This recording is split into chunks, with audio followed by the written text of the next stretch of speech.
We are What's streaming. up? Hi, everybody. Welcome. Welcome, welcome, welcome. Rich is the new Jack. That's true.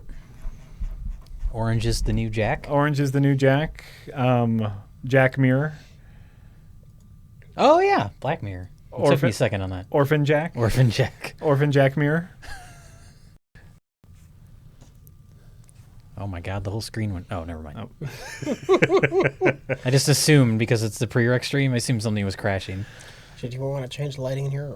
Oh my God! We didn't even take into account our new lighting scheme. Is it a lighting scheme because we're trying to defraud people? Why is it a lighting scheme? Other definition of scheme. What? We only know one definition of scheme Well, you around told me here. we'd make lots of money with the new lighting. I did. Ooh, There we go. that's much better. Isn't that much better? Well, for me it is. I don't know about for the cameras or whatever. The cameras adjust automatically. Okay. And it makes it much easier to see the television. So we're gonna continue the playthrough I had before. And you can see I was doing great I don't know what any of that means. right up until here. I had a blip. Oh, I see. Where you don't get all the skulls. I had 3 freaking blips in a row. Yeah. It's still not a bad run. That great. I don't know. It's great. I don't. 3 blips, Jag. No, wait. Sorry. 3 blips is bad. I thought there was only 1 blip, and they closed down a couple years ago. Oh, R.I.P. blip. Rip blip. Rip blip. Good old blip. Oh, it's a hard one, too.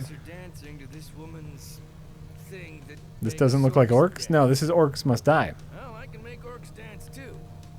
And by dance, This is a weird game where it's a action tower defense game. Yes, it's amazing.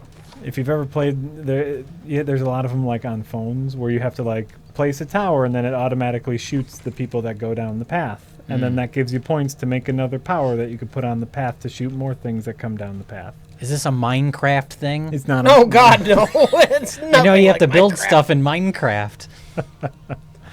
We do have multiple cameras, just because then we can all be a little closer to you. Although And because I'm not in the same room as them. Jay is I refuse. he's still in the He's studio. in Boston, actually, doing something special. I was just, Boston?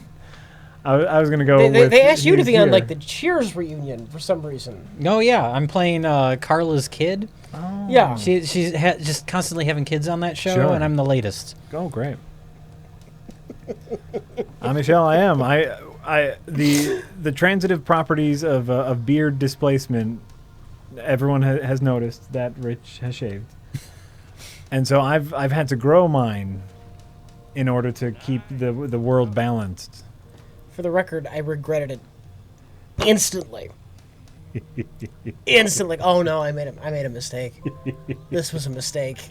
You bring that baby face back, it's tough. Yeah. It's tough. That's a tough transition. Yeah, I haven't had like a shaved face in years now. I don't even want to see what I'd look like. That's the thing I worry about the most is if I do let it grow. I'm at maximum itch right now, Oh, yeah. and I know it fades, but I'm not used to it. Even this is just like a week and a half, and I hate it already. But I'm gonna push past it. You got to power through it. Power through, push past. But yeah, once you get it, giving it up is hard. Left side of screen is clipped. Oh, we might not have adjusted. Oh. Can you alt tab over and This might destroy everything. what everything? Everything. Our lives. Our lives.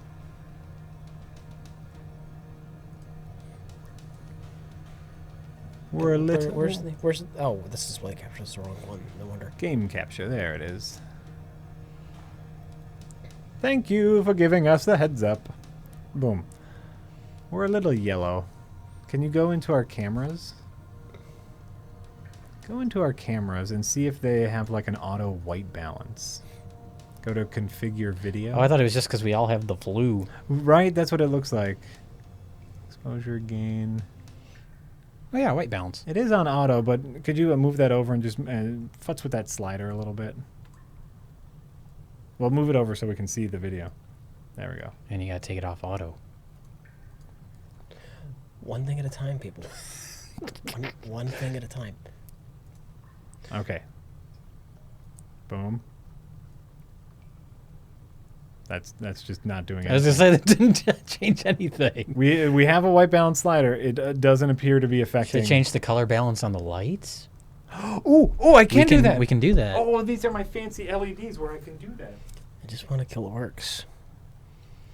We want it to look kind of nice, right? I just want to kill orcs. Oh yeah, I think that's better, right? Yeah, we look like people now. Great. When you move, you kind of turn completely blue, but when you sit back, it adjusts. There we go. And Jay looks normal too. Great. As normal as I can. Oh, except for that might have frozen our camera. But well, we'll see. I do get excited about these lights because these lights, I got these LEDs specifically because they can go either to tungsten or daylight. They can either be blue lights or orange lights. And I know here at the studio, you guys use tungsten. You use orange lights. Yes. But other places, or if you need fill lights and you're shooting with natural light, then you need blue light. And this does the whole spectrum from all the way daylight to all the way tungsten, so you can get a nice balance. Oh, we froze our camera. Well, that's too bad. It's too bad? That's too bad. Because you're killing orcs? Yeah. All right. Well, how do we fix that? I don't know. I'll tab over. We'll mess with it. Camera is... Do you see it's angry at us? Our camera is flashing. Oh yeah, you guys are frozen, but I'm not. Actually, is that kind of great? Oh yeah, I'm still moving. Okay. Is that kind of You great? just leave it like that for the whole stream. That would be great. See if that fixes it. That does not fix it. Let me have that mouse for a second. At least wait, you still see You just Jay. unfroze did. Oh, shit, you did it. Great.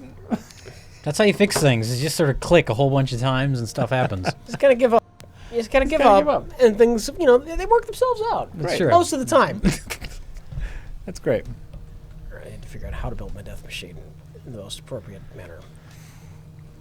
Your death machine. Jay, I have a question for you. Yes. As we're watching Rich build death machines, this is I recently tweeted about my love of Kubo and the Two Strings. Oh yeah, the animated thing. That the Stop motion, the right? stop motion animated movie, which I quite enjoyed, and I got a lot of questions that I was not qualified to answer. You think I am? If it's about stop motion. Well, it's not about stop motion. I got a lot of questions about you, which I am of course the best person to answer those questions. But as long as you're here, I don't know why people ask me the questions. But here I am, and I sometimes respond on Twitter.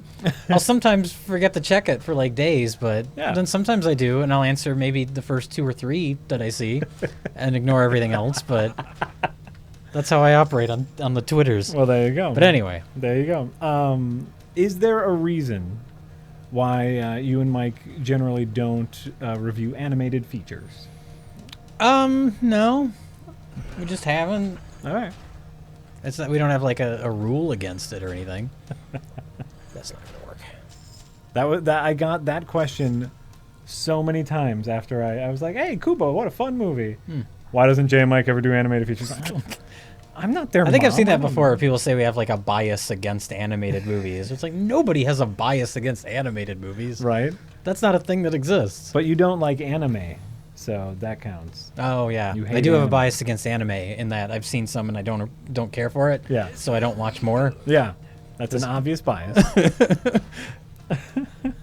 I know there's different types. Blah blah blah. It's all I know you crap. hate anime, but It's all crap. Deal with it. Let me give you this one anime that will change your mind on all animes. Okay, well, no, so that's a fine answer. There's no real reason. just haven't.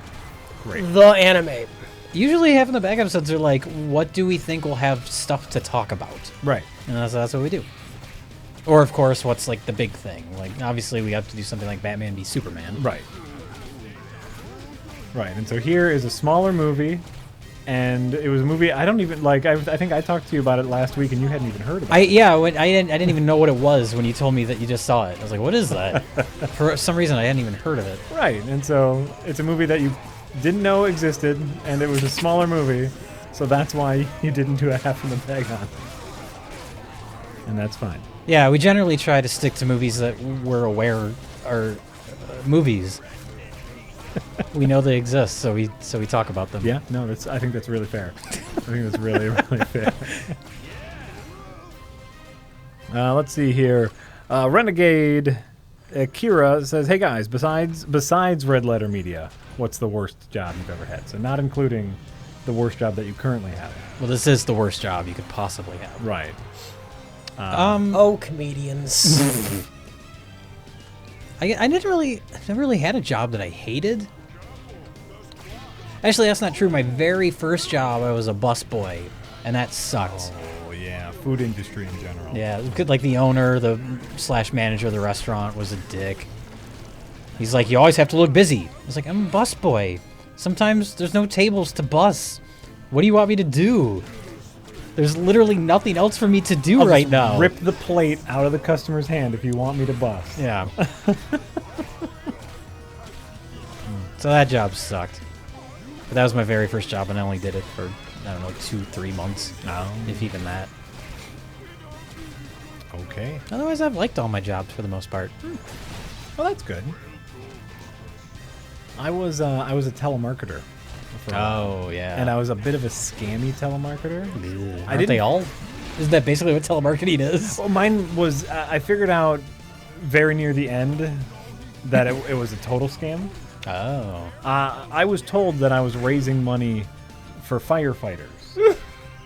Oh my god. And so I had the little script, and they said, this is what you tell people, and we're selling tickets to an oldies concert, and all the ticket sales go to firefighters. And I said, oh, that sounds like a job I could do. And you got your little script, and I was pretty good at it. At bilking people out of their money, bilking old ladies out of their money. I was pretty good at it. But it's to help firefighters. Then I was gonna say, where'd the money actually go? It went to a firefighters union that not all firefighters were privy to, and that didn't actually give any money to fixing the fire engines or making their homes better. It just went to the people. Oh. It went for union dues. And it was a little soul sucking. Yeah. Because they give you a script. Oh yeah, I know. Can't deviate from the script. Can't deviate from the script at all. And if I know all about customer that says from this, The Office, because Michael Scott was moonlighting as a telemarketer once, and that's the whole thing. Is stick to the script. Yep. The script works. The script works the majority of the time. And if they say something that's not on the script, mute yourself, and the call will end in a little bit. Does anyone listen to telemarketers anymore? When they call, how does that even work? They just fuck with them. I mean, it was years ago, but yeah, they It listen. still happens. Yeah. Well, now it's all robocalls. Oh. And the robocalls are getting smart. They know when you say, "Are you a robot?" Oh, really? And they go, "Ha ha ha! No, of course I'm not a robot." Oh, God. And then you say, "Are you a robot?" again, and they go, "Ha ha ha! Of course I'm not a robot." "Are you a robot?" Just repeats the same thing over and over. They're really, really creepy. Oh my God. The robocalls. Rich, worst job ever? I worked at Walgreens as a pharmacy technician for a bit, and just a bunch of angry sick people who have fucked up insurance and they take it out on you. No. Fuck angry sick people. Fuck 'em. I'll have no truck with them.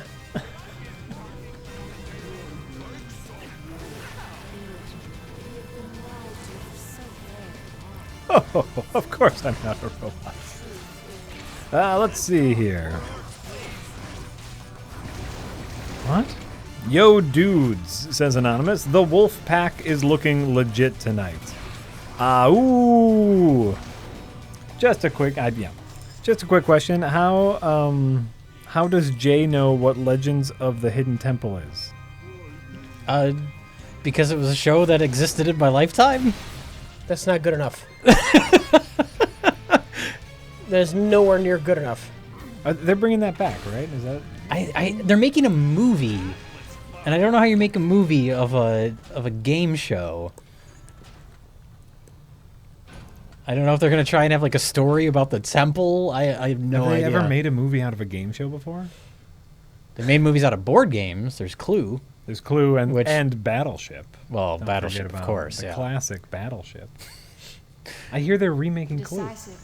Oh, I heard something about that. Yeah. There's no shame. Well, yeah, we know that. I'm not saying Clue's an all-time classic or Clue, anything. Clue's pretty great.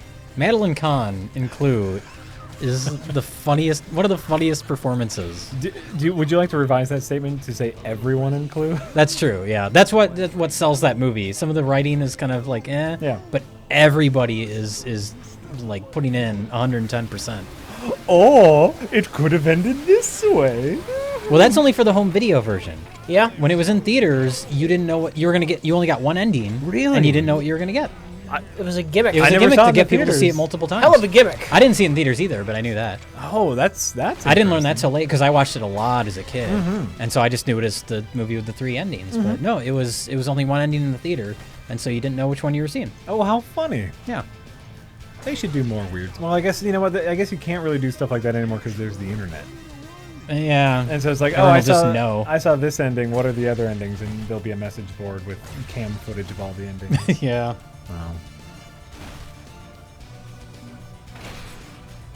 Tim Curry in Clue. Right? He's the glue that holds that movie together.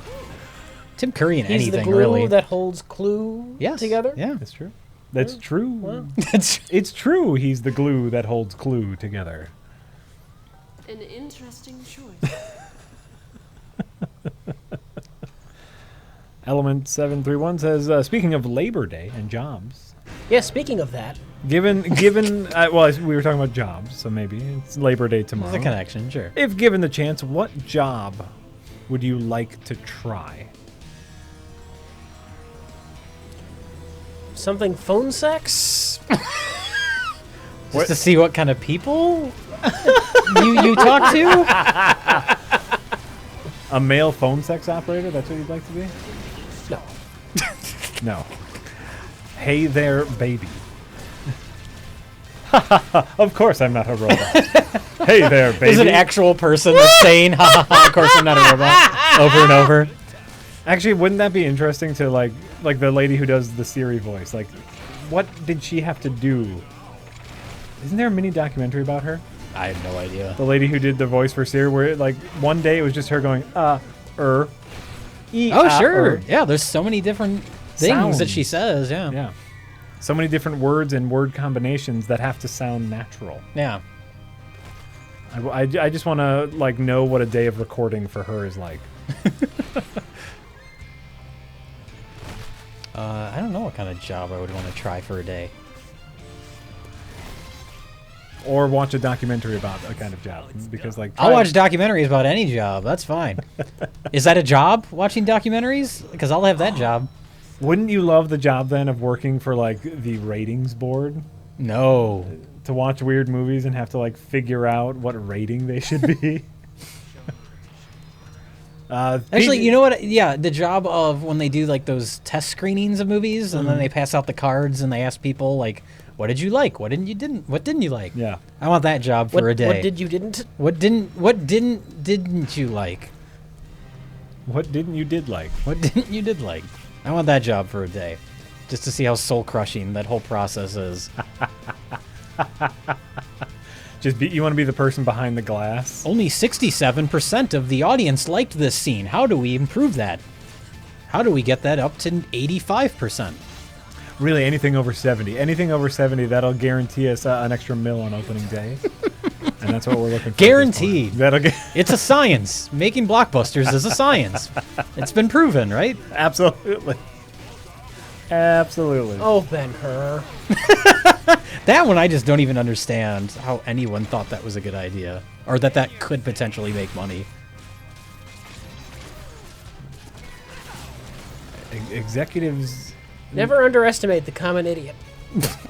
well, you know, they know the frightening and the wonderful thing is these people who are making blockbusters, green lighting, directing, writing, all these people know more about it than we do.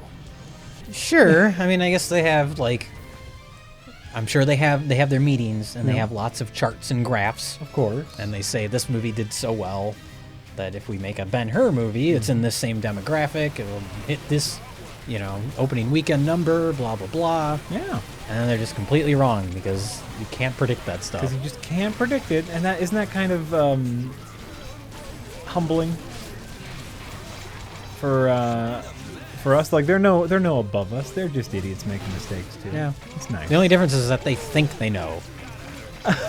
You know what? Actually, I wonder if they do think they know, or if that's just a thing in Hollywood where people go, "Hey, you know what? Someone's got to make a decision." No. Or maybe they just needed a write-off for the year. We need to lose a whole bunch of money. Let's remake Ben-Hur. And then How much money do you want to lose? we can either It's the producer's scam. make a B-list comedy that'll lose money, or do we need to lose a lot of money? Because I got this Ben-Hur idea. Oh shit, Ben-Hur made a fortune! We accidentally made a hit. Quick, let's greenlight that Lone Ranger sequel!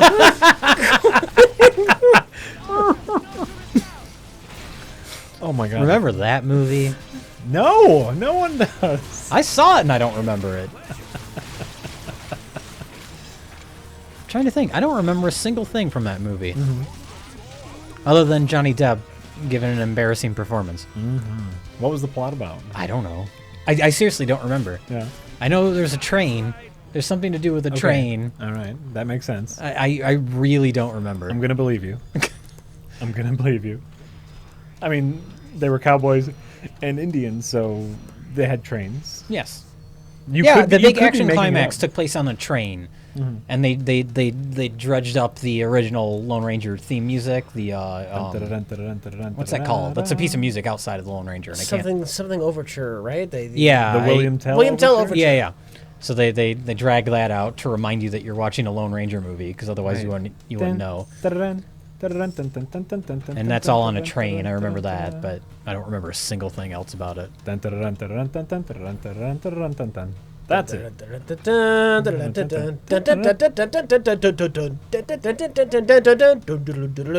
You're messing it all up. You're missing notes. Jack Trigger Joyce, yeah, Your Movie Sucks does have a Twitch channel. I was watching them earlier today, actually. Do you know those? What? Traitor. I would know. I was hanging out. They're other movie people. We can't like them. Oh, You're you're right. The podcasts? What do they have a Twitch channel for? The Your Movie Sucks guys? Oh, no, I'm thinking of We Hate Movies, the podcast. Oh, okay. No, the guy who makes the reviews. Yeah. Your Movie Sucks. They started a Twitch channel. Oh, okay. And I follow him on Twitter, Adam, and I was like, oh, you have a Twitch channel, so I stopped by. Give me a 5. I got 1 5. That's not bad. You get combos You guys are probably going to ask me, like, what for the his thing Twitch is- channel name is, and I don't remember it, so I'm sorry. But I'm sure if you Google that, I bet you can find it easily. you can probably find it easier than I could. You can find, I don't know if you realize this, you can find all sorts of stuff on the internet. like everything. There's so much stuff. It's like endless. Like, if you really wanted to, you could use the internet to find obscure 40-year-old movie locations. That's true. If you were a crazy person, you might be able to figure out the exact location that, say, an overweight actor filmed action scenes 40 years ago. What are you referencing? Fucking Dan Haggerty. Oh, yeah. They don't even remember. No, I didn't know what you were referencing. I was referencing. It was so broad. I was referencing Repo Jake, Okay. motherfucker. I was gonna say occasionally I do look up movie locations. That's why I was confused. I was Oh, like, is there something sure. else he's referencing? No, remember in the program that we did, Yes. the best over the worst. Yeah, that was amazing. Mike looked up that movie location. Finding that building, that random. I think it was like an electrical company that was across the street or something. Yeah, that's great. That little cul-de-sac. Every car he repossessed in that movie was all on that same cul-de-sac. It's amazing. didn't even take the camera outside of their studio space. Well, they took it outside the building, but just not outside their parking lot. I think they just opened the door. Okay. They had like a cargo door, I think. Yeah. I know they did, because at one point he drives a car through it. Oh, I remember that. They had like a fake wall in front of it, and he drives it through it, but it's clearly a cargo door. I don't think you see that in the episode. Oh.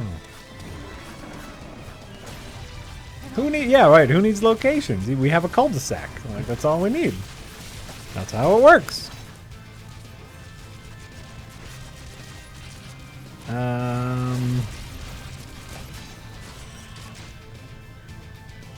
Let's see here. Baby Yaga Lala says, "Good thing, Jay. Good thing, Jay. You didn't go. Yes, good thing, Jay. Good thing you didn't go to Iceland and see Carpenter. Why would I? Were you planning on going to Iceland to see John Carpenter? Well, originally there weren't any U.S. dates announced, and that was it. He was just going to go overseas. It's like, God damn it, that sucks. But then he had a whole slew of U.S. dates after that, so.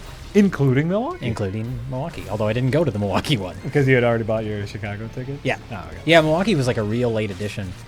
Chicago was a later edition. Originally, it was just Detroit. And I was like, do I want to go to Detroit? You know, maybe. I don't know. Detroit's a dump. Avoid it. I wouldn't go. There's been a lot of It's movies, though, better. in the last few years shot in Detroit. They must have really good incentives. for, They like- they did 5 years ago. No, this is like in the last couple years. Really? Like, I believe It Follows was shot in Detroit. Don't Breathe that just came out. Oh, yeah, That was yeah. like the #1 movie last weekend. That was all shot in Detroit. Jim Jarmusch's last movie was shot in Detroit. Oh. All these movies in the last couple of years. And they're like movies that really utilize Detroit well, because Detroit's like a shithole. and there's like giant portions of the city that are like abandoned and like falling apart. And that's where people are filming, and it's great. Well, and I know like a few years ago they were really trying to pick up Detroit with that because they have whole suburbs that are abandoned. And so they said, film your action movie here. Blow up our suburbs. We don't care. We need the money. And so there were a lot of like studios that were thinking of making satellite offices there. Like, you know, oh, we'll rent equipment. We'll just, you know. I'm sure Detroit was excited about that possibility. But then like one part of their tax incentives didn't go through. And so they, fuck it. And where's the place now? Georgia. Everyone shoots in Georgia. Oh, yeah. Georgia became the next big place to shoot, so. Why will you not open your mind to me? Well, to start Georgia and Hawaii. In any case, the festival got canceled that John Carpenter was in Iceland. Oh. Luckily, he went to the country I live in. It's such a great show, and some of the dancing John did was awesome. Oh, my God. His He little danced? he danced. And this is a filmmaker that's like notorious for being just a grumpy, mean bastard. Every recent interview with him in the last, 10, 15 years, he's just like grumpy and like, eh. But he looked like he was having the time of his life on that stage. He's doing little old man dances. Oh. He looked like he was having so much fun. Well, good for him. It was great. It was a great show. Good for him. Maybe, you know what? Maybe that's why so many dates were added later. Is maybe Because he was didn't- just liking it so much. Well, maybe he didn't think anyone was going to come out. That's possible. And so he's like, oh, we'll just do a couple dates. And then, like, maybe the first couple dates went well. Oh, Yeah. well, fuck it. Let's add to the trail, man. Stand strong. If he ever does another tour, I'll be there. But that's why I went to this one, because I assumed he won't do another tour because Right. he's old. But if he does again, because yeah, it was like watching a man reborn up on that stage. And it's such a unique thing, like, because he wrote, directed, scored all these movies. So you have a filmmaker, and you're watching basically just like a celebration of all of his movies because they're projecting the movies behind him, and he's playing the music from his movies. Like, it's such a unique thing. Because not a lot of filmmakers do their own music. Yeah, yeah. Robert Rodriguez does, but I couldn't hum any of the music from any of his movies. I did not know that about Robert Rodriguez. Yeah, he does all his own music. Oh. It's all kind of lame and samey sounding, but Ow. oh, Sick- poor Robert Rodriguez. Sick burn. Sick Robert Rodriguez burn. When was the last time you saw a Robert Rodriguez movie that was worth a damn? He's going to go cry on Jessica Alba's tits now.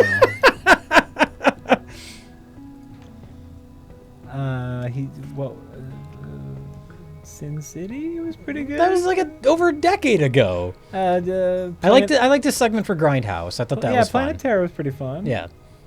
But he does those Spy Kid movies, and he does. Oh, what and was- they suck. he did Once Upon a suck Time in so Mexico, hard. and that sucked. Yep. He did the Sin City sequel, and that wasn't very good. Oh wait, didn't he do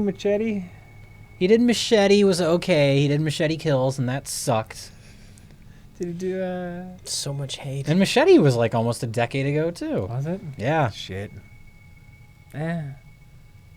He gets to do what he wants. He makes. That's the thing is like he hasn't made a movie I've liked in forever, but he's in such a unique situation where films in his garage practically. Yep. Edits all his own movies. Like he's got it made. He's fine. Oh yeah. No, and he has his own network, that El Rey network. He owns that. Oh. Which is supposed to be a cool cable station.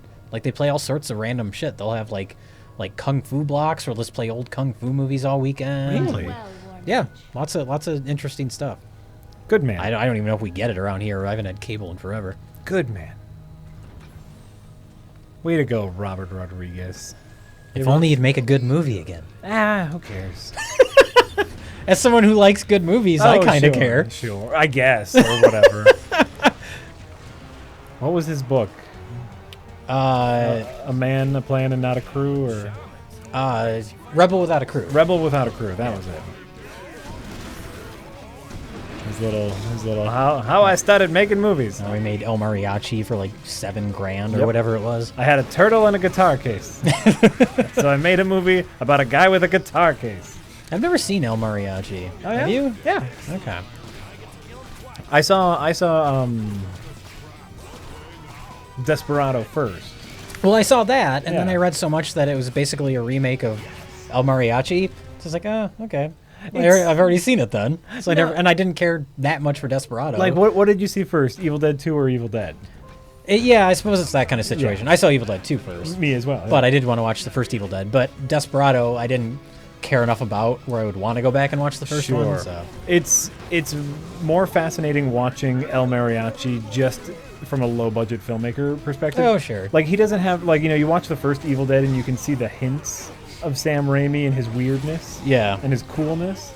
But El Mariachi is just like shoestring budget, what he can do, Oh, sure. his ambition, and how he translated that to film.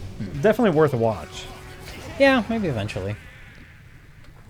Now that no one cares about Robert Rodriguez anymore, now I'll go back and watch his first movie. Yeah. That reminds me, you mentioned Sam Raimi. I picked up the Ash vs. Evil Dead Blu-ray, and there's commentary tracks for all the episodes. And the first one's the one that Sam Raimi directed. So it's a commentary track with Sam Raimi, producer Rob Tappert, and Bruce Campbell, just for that episode. But, it's like an hour long or whatever. And I just had the biggest grin on my face. It's like these guys haven't done a commentary together forever, and just listening to them, because they're like high school buddies. They've known each other forever. It's just hearing a new commentary track with all of them. It was so great. They were talking about all the ideas they had for a fourth Evil Dead movie throughout the years. Some of them got kind of weird. There's some good ones. As it happens. Because, there's the theatrical ending, the U.S. theatrical ending to Army of Darkness. And then there's the international original ending, which is where he oversleeps and he wakes up in the post-apocalypse. Right, and then the U.S. one where he That's the ends up back S-Mart at the one, S-Mart. yeah. Right.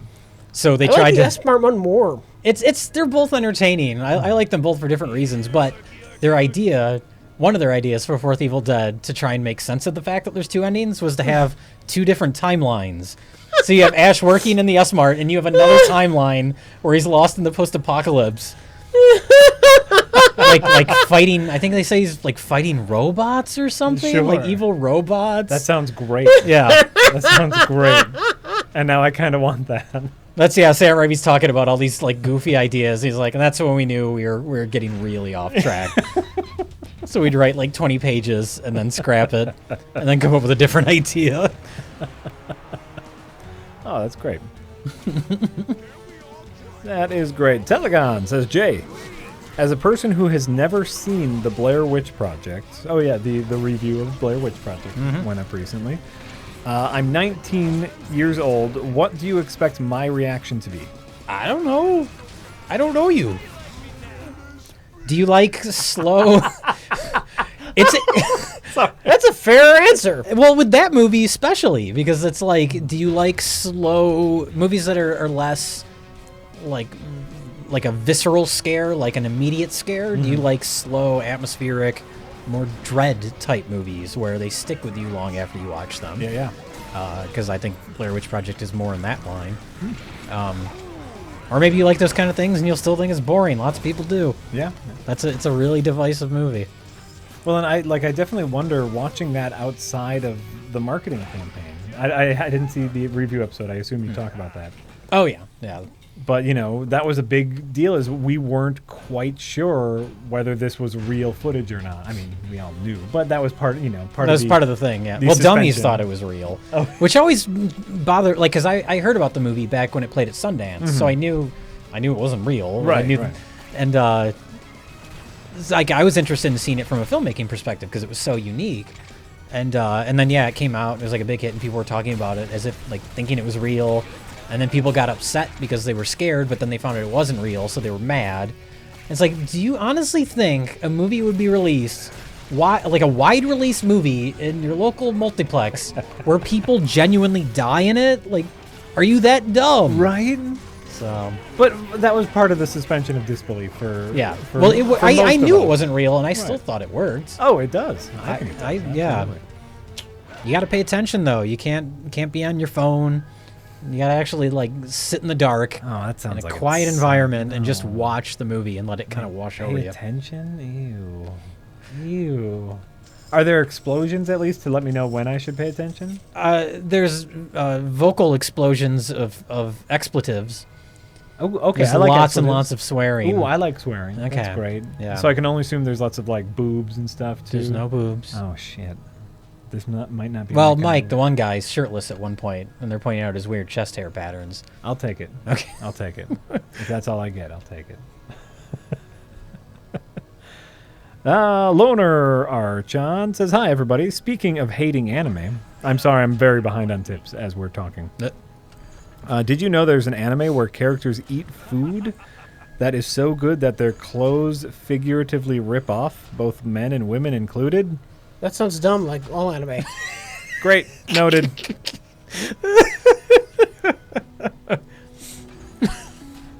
Anonymous has a technical question for Jay. Jay, how would you transfer video from a computer to a VHS tape? I know it sounds ridiculous, but I want to try it because I found brand new blank VHS tapes for 25 cents each. It's very easy with what we have. I don't know what kind of equipment you're using, but if you happen to have a VHS/DVD-R, you can burn your footage to a DVD, and you can dub it from the DVD to the VHS. If you don't have that, you can still burn a DVD and hook the DVD player into the VHS, into the VCR, and just record it that way. Yep, or you can directly from your timeline export to tape if you have the right connectors outside of to go out of your computer. Like- Yeah, that might be harder to find at this point, though, right? Those type of cables. Well, really, all you need is an AV. Like, all you need is an AV out and a VCR able to have an AV in to record from. Okay. I never did it that way. That's how I did it. The one time Yeah. I went. Oh from my god, computer- what got through? I'm doing terrible. Terrible. Rich, get it together. Yeah, I guess I don't even know what kind of cable that would be. Just some sort of cable that comes out of the computer and has RCA I'm trying to connection on the remember. other end? Yeah, it would That need- exists? Yeah, that's how I did it. Okay. I want to even say, oh, it was a oh god, way back in the day, it was a FireWire 400. You know, like the FireWire with the flat on one side and curvy on the other side. Yeah, It was a FireWire 400 to RCA. yeah. Okay. Is how I believe I did it. And then in Final Cut, because I was using Final Cut, you export to tape. Yeah. And it recognizes the VCR, and then you have to hit record on the VCR. Yeah, that might be hard to do directly like that now. You I mean, depending on what your system is, but But my the nice thing is just burning it to a DVD and then transferring the DVD to VHS. You don't have to worry about like loss of quality because it's going to VHS. Right. So it doesn't it's, really it's matter. probably much easier to find a DVD-R/VHS player. Yeah, you can still get them. And like I said, if you don't have them, you probably have a DVD player, and I'm assuming if you're trying to do this, you have some sort of VCR. So just Yeah. out of the DVD player into the VCR. Boom. Boom. Boom. And then just make sure in your editing program you make it pan and scan and 4x3. Yes. Yeah. Make it 4x3. That's You important. don't want letterbox on your VHS. No. I almost did that for this Blair Witch episode. I was going to make it look like VHS. Mm-hmm. I didn't end up doing it because I thought it would be too distracting for the entire thing. Oh, just for the discussion? For our discussion, I was going to make it look like VHS. Yeah. And I didn't do that, but I still put like forest noises as the soundtrack. There's no music in the episode. It's all just like sounds of the woods.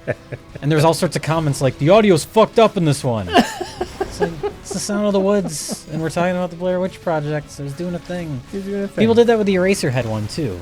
They're like, there's a weird bassy rumble through the whole thing. It's like, yeah, I was doing a thing. I need to stop doing things, because apparently... No, Jay, if it amuses you, then you keep doing them. Okay. It's the type of thing where it's shit, like, I it's forgot obvious to completely me about- what I'm doing, but I guess not to everybody. Yep.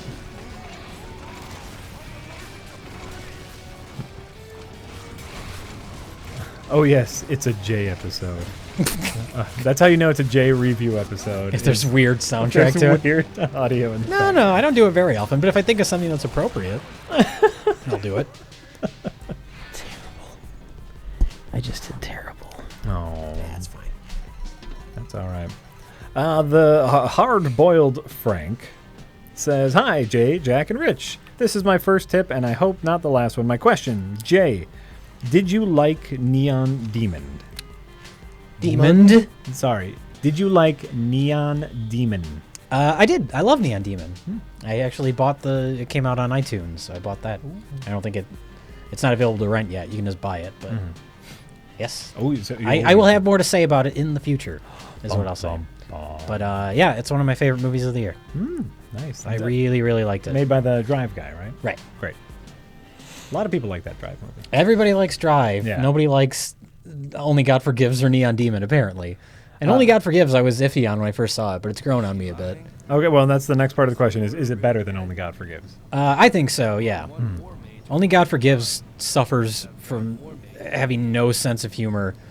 Like, not that it has to be jokey or anything, but it's so dry. But Neon Demon is actually really kind of subtly funny. So I like it a lot. If you had to put the three, rank the three, Neon Demon, Drive, Only God Forgives. Well, Only God Forgives is at the bottom. Okay. I think most people would say Drive is at the top because everybody likes that Drive. Everybody likes that Drive. And then Neon Demon in the middle. I think I might like Neon Demon more than Drive, and I'm sure I'm in the minority there, but It's super controversial. I love the That's music. super horrible of you. Rich is like, I haven't heard of any of these movies. I'm waiting for renting Neon Demon because I know I really enjoyed Drive. It's very much like Drive in the sense that the story is really simple, but it's more about the way the story is told. Sure. And it's just like Neon Demon, like visually, it's like one of the most beautifully shot movies I've seen in a long time. Then I am looking forward to it. I like it a lot. It gets really fucked up. Any Christina Hendricks though, because she kind of made Drive. Did she? No. She's barely in Neon Demon. She's in it, but not a lot. Okay. Hey, no, she's in it. I'm sold. Yeah. Great. That's all I need to know. She's got one of the best lines in the movie though, because it's about modeling. It's about modeling in L.A. And she's like a modeling agent woman, and she's meeting with Elle Fanning, who's trying to become a model. And Christina Hendricks, I don't remember the exact line. She's like says something like, "I like you. I would never tell you you're fat." Oh.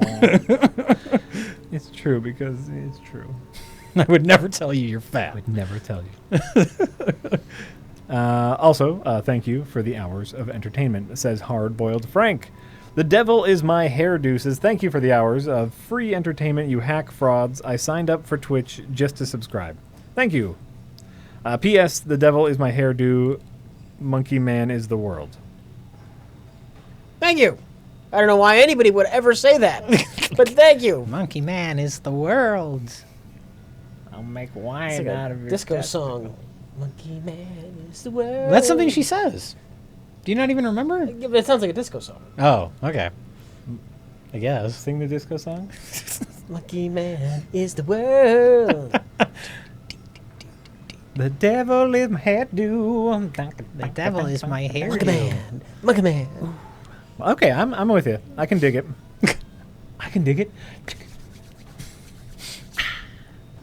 Great. I think it's just a weird obsession with my grandmother. She's an interesting character. No Tyranny. Monkey Man made me and had my little babies.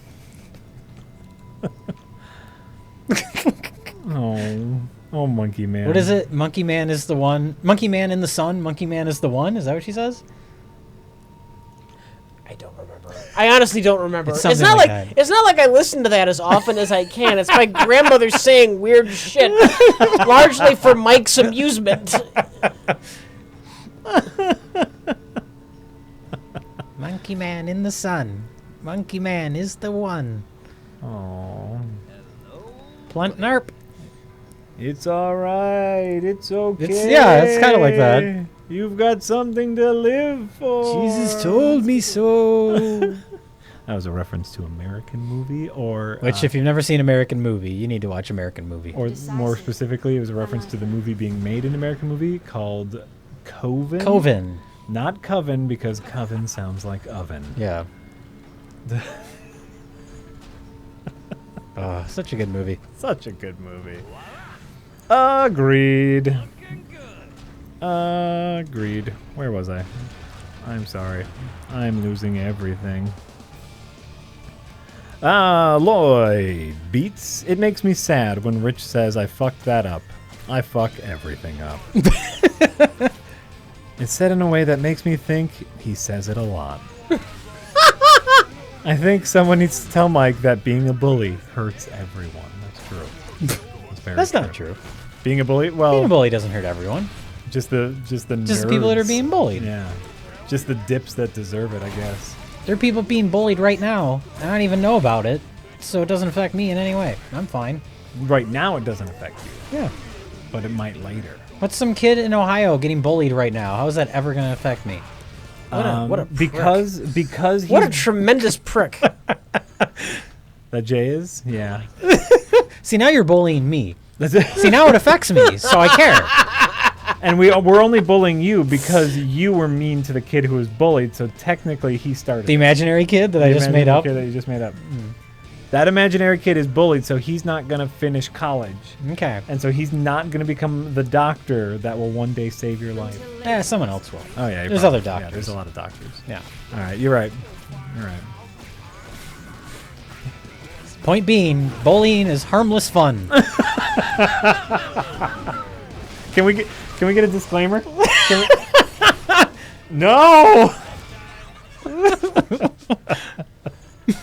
Oh shit. We're gonna get flagged for that. Oh no. We're gonna get YouTube You'll be flagged back. for that.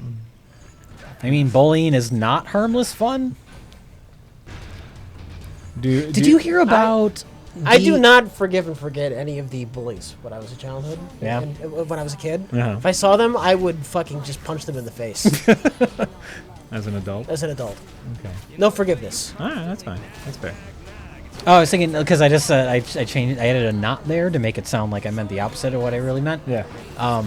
Did you hear about Michael J. Anderson, who is the little man from Another Place on Twin Peaks, the little backwards talking guy? Okay, I know who that is. He's not on the new season of Twin Peaks that they're doing, which is sort of weird because he's such an integral part of the original series. Yeah. But he made some post on his Facebook page, like this rant about David Lynch, where he's like, David Lynch most definitely did not rape his own daughter and then did not make a TV series based on it. And like all these weird allegations What? that came out of nowhere that no one's ever said about David. Like David Lynch is like the most pure, innocent guy ever. He's a weirdo, but he's like, He strikes me as like vaguely asexual. yeah, I mean, he has What were the allegations? The non-allegations? the non-allegations is that he did not, because you've never watched Twin Peaks, but it's about a girl that, I guess this is spoilers if you haven't watched Twin Peaks, but she's being abused by her father, which you sort of learn throughout the course of the show. Is she's being like over the period of a long stretch is being systematically raped by her father. Yeah. Right. Right. Until he ends up killing her. Spoilers. Spoilers. But so Michael J. Anderson is just making and all these allegations, but he's saying it like he means the opposite. Like David Lynch most definitely did not rape his daughter and Yeah. did not blah blah blah. He's almost saying it like he's defending, like other people are saying it. No one knows where it came from. It just came out of the blue one day. He posted this, and people and like there's nothing to like support it, of course. I don't know if it's just like he's maybe he's gone crazy or he's like bitter that he's not on the new series and trying to stir up shit. Maybe. It's really weird. It came out of nowhere. How old is he now, though? He was old when the series was out. Which one? David Lynch or Michael J. Anderson? Michael J. Anderson. Oh, I have no Oh, idea. maybe how old he just is. looks older. I don't know. Yeah. The little people have shorter lifespans. That's No, true. no pun intended. There really wasn't a pun. I didn't mean that as a pun Right. until it was halfway out. Until As I was the, pun saying the natural pun That's happened. offensive, Jay. I'm about to get short with you. But yeah, it's the weirdest thing. He just came out and was saying all this bizarre stuff. There's more to it too that I can't remember.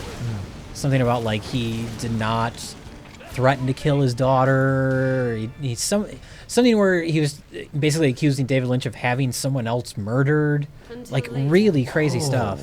That's very, very strange. Yeah, I just read about this the other day. So I don't know where that came from, and I haven't heard anything about it since. You think something like that would be more people would be talking about it, but I think everyone just came to the same conclusion, which is this guy's crazy. he sounds crazy. Yeah. How strange. So it's unfortunate he's going crazy, and it's also unfortunate that he's not on the new Twin Peaks because And he's one of the best things about the original series. Absolutely. So I don't know how they're going to work around that. We know Bob because the guy who played Bob is dead. And we don't have the little man from another place.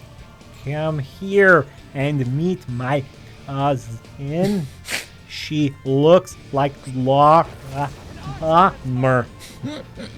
He was great. He was great.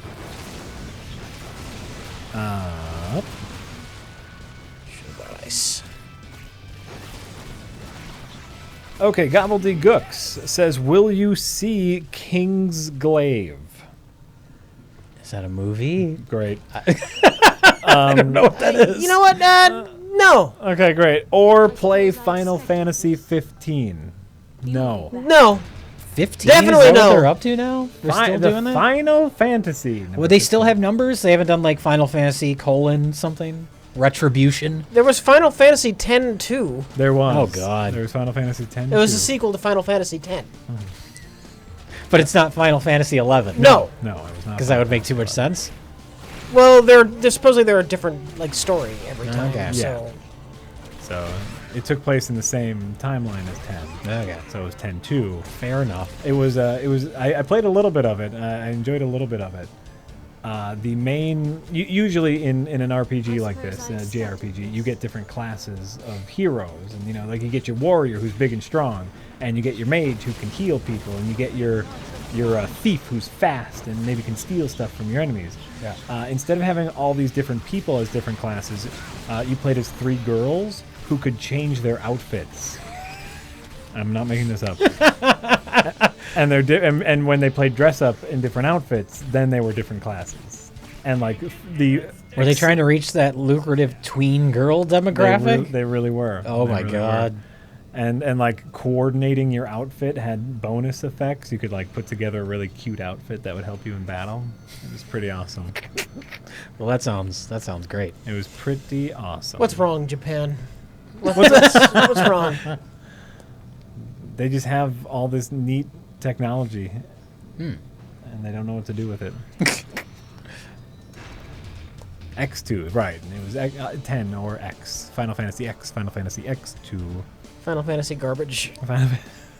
There's a lot of it. We don't know what King's Glaive is, Gobbledygooks. I have no idea what So that I can is. only assume we will not be. I thought that was like, will you see, will we play kind of thing. But Yeah. if you don't know what it is, I have no clue. I don't know what it is either. So, great! Anonymous! I hate to get political, says Anonymous. Then Then don't. don't. But when you're on an airplane in the sky, why do they ask you to secure your own mask first? So you can better help the person next to you. If you're suffocating while putting your daughter's mask on, maybe you don't get her mask on right as you're panicking. Right. And you have to think about the aftermath of the situation. If, like, let's say you don't put your mask on, and like you have enough time to get your child's mask on, and you end up dying. Yeah. But then there's a crash. Now there's a dead body like blocking your child's path. And like there's no one there to help your child. You put yours on first so you can help them. That's a totally normal It thing. doesn't take long to put a fucking mask on. No. If you're panicking, it might. Which is why you want to get yours on first. Sure. Because if you're panicking, you're probably not going to get your kids on right. Right. You can't feel what's going on where. Sometimes you got to help you before you can help anyone else. You know what? That's like a life pro tip. Really, if you think the Always look out for yourself and nobody else. We're learning lots of lessons tonight. That's not Bullying the pro tip. is harmless fun. Not. And look out for yourself and nobody else ever. That's totally not the pro tip. I thought that's what we were just saying. Is look out for yourself first, and then you can look after other people. Okay. There's this whole And look then out for part. other people if it doesn't inconvenience you. That's what we mean. That's exactly it. You Yeah. got it. You nailed it. We're full of good advice. We should start an advice show. This is it. Take over for Dr. Phil. Yep. I heard he's not even a real doctor. I forgot what button I used for that. Fuck it. I heard his name's not really Phil. What? Dr. Fuck. Dr. Fuck. He changed it because it was too embarrassing. Dr. Terrence doesn't have the same ring to it. Dr. Francis. Let's see here. 7 of Borg 9. Rich Evans. What? If you could eat No. any... All right. What? Oh, no. Is it offensive? Is No, it- it's not offensive. Read it. If you could eat any exotic animal, which would you choose? I don't know. Buffalo. You can eat buffalo. I know. You can go to the east side and get a buffalo burger. I've had them. That's It's as good. exotic A as bison you would burger. go. No, okay. Here you. I'll tell you what. Go I'll tell you what. Yeah. Brontosaurus. Now you're talking. See what dinosaur meat tastes like? Yeah.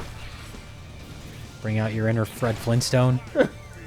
Now you are talking. I want to say the craziest meat I've ever eaten is oxtail. I had an oxtail stew, and ox is like an incredibly, like the tail, and like it came in the bone.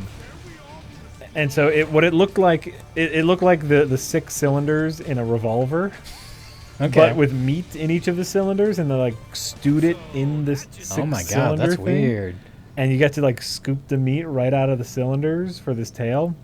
Is it kind of like crab legs where it's a really minimal amount of meat? Yeah. Okay. Oh, It's yeah, like well- a giant pain in the ass to get to, and it's next to nothing. Well, and that's why it's like a stew of it. So there's Yeah. like a shit in there, but the meat itself was like really. It was like 10 hamburgers smushed into one. It was so meaty and gamey. I loved it.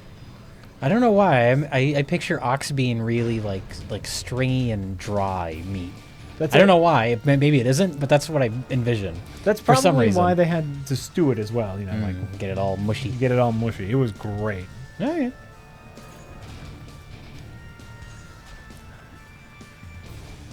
All right, anonymous says Jay, are you looking forward to next year's season of Fargo? Ewan McGregor is starring this time, and as 2 characters, also Carrie Coon, who I've never heard of, but was in Gone Girl, I guess. Oh, the sister. She's the best part of Gone Girl. I had no idea who that actress was, and I was like, she's great in Gone Girl. Oh, okay. I mean, I'm looking forward to it in the sense that I really loved the first 2 seasons, so I hope it's just as good. That second season's going to be hard to beat. I know Jack disagrees, but I love that second season. So if they have the same creative team, I'm on board. I haven't been following it, so I don't know much about it, but Ewan McGregor in 2 roles sounds fun. And Ewan McGregor's great. Yeah. I think, like, once again, that for some reason, this creative team is able to get amazing performances out of everyone. Yeah. Like, even though I didn't like the story of season 2 as much, I feel like the acting was better in season 2. Kirsten Dunst, her character is so great on that Fucking show. hell, she was great. That other guy who I don't even believe that he's an actor. I just think he's a real dude. Which one? Her husband. He seemed Oh, so that guy. real. He was on. I guess he was on Breaking Bad. Oh, which okay. I never watched Breaking Bad, but I believe he was on that show. He was amazing. Fat Damon, people call him because he looks like a fat Matt Damon. Oh, that's mean. Well, he's fat because he gained weight for the show. Oh, okay. I don't. He was not always that heavy, Less from what I mean. understand. Less What? mean. That's less mean then. It's less mean. I love it. But I mean, Yeah, he's great on that show. Everybody's great. The entire cast is great. everybody's great. So there's no reason. Ted Danson to was think- awesome. Yeah. Fucking everybody. Even Owlman was great. Oh yeah, Oh, he's always good. Patrick Wilson. I like him. What else has he been in? He's in the Insidious movies. He's in the Conjuring movies. He's been in all sorts of stuff. Well, and he was in Watchmen. Right. Yeah, I like him. He's really natural. Yeah. Yeah. Everyone. Totally don't recall what button. There we go. Let's see here. Where are we? Cop Noir Dog says, "Hi guys, thanks for filling my life with joy." Cop Noir Dog. Cop Noir Dog. You're the Cop Noir dog? Nah, it doesn't work. No. Perfect.